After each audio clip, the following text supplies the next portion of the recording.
Hello everyone, ఎలా ఉన్నారు? బాగున్నారా? కంగారు పద్ధతి అంటే తెలుసా అండి? కంగారు పద్ధతి అంటే బిడ్డ పుట్టగానే తల్లికి దగ్గరగా ఉంచుకోవడాన్ని కంగారు పద్ధతి అంటారు. బిడ్డ పుట్టగానే తల్లి ఎదకు దగ్గరగా బిడ్డను అలా దగ్గరగా ఉంచుకోవటం వల్ల బేబీ వెయిట్ తగ్గిపోకుండా ఉంటారు, ఆరోగ్యకరంగా బరువు పెరుగుతారు. బేబీని తల్లి ఎదకు అలా దగ్గరగా పడుకోబెట్టుకోవాలండి.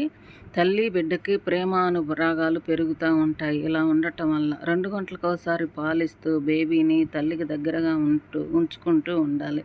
ఇట్లా ఉంచుకోవటం వల్ల సరైన ఉష్ణోగ్రత వల్ల ఆరోగ్యకరంగా బరువు పెరుగుతారు. బేబీని అట్లా వదిలేయకుండా టవల్తో చుట్టి ఉంచాలండి. చుట్టి ఉంచటం వల్ల ఉష్ణోగ్రత తగ్గిపోకుండా తలను కూడా కప్పి ఇట్లా టవల్తో చుట్టి ఉంచటం వల్ల దీన్ని ర్యాపింగ్ పద్ధతి అంటారండి. ఇలా చేయటం వల్ల బేబీ సుఖంగా ఆరోగ్యకరంగా నిద్రపోతారు. ఈ పద్ధతిలో ఉంచటం ద్వారా తల్లి కడుపులో ఎలాగ ఉంటారో అలాగ వాళ్ళకి ఫీలింగ్ వచ్చి సుఖంగా నిద్రపోతారండి పిల్లలు.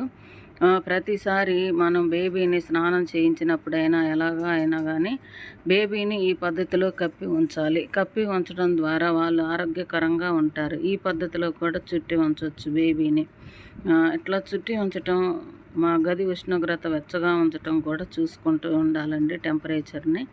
ఇట్లా కూడా తలను కప్పివేసి మొత్తం కవర్ చేసి ఉంచినప్పుడు తల్లి కడుపులో ఎలాగ బేబీ ఉంటుందో అలాగా ఆ ఫీలింగ్తో వాళ్ళు ఉంటారు. స్వెటర్ పద్ధతిలో కూడా ఇట్లా చుట్టి ఉంచటం మంచిదండి.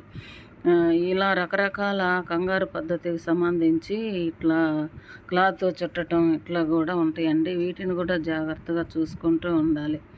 ఇట్లా చూసుకుంటూ ఉండటం ద్వారా ఇదొక రకం పద్ధతి అండి. ఇట్లా కూడా జిప్పు కవర్ లాగా వస్తున్నాయండి. ఇట్లా ఉంచటం కూడా మంచిది. బిడ్డను వెచ్చగా ఉంచటం వల్ల చాలా మంచిది. Please share, subscribe.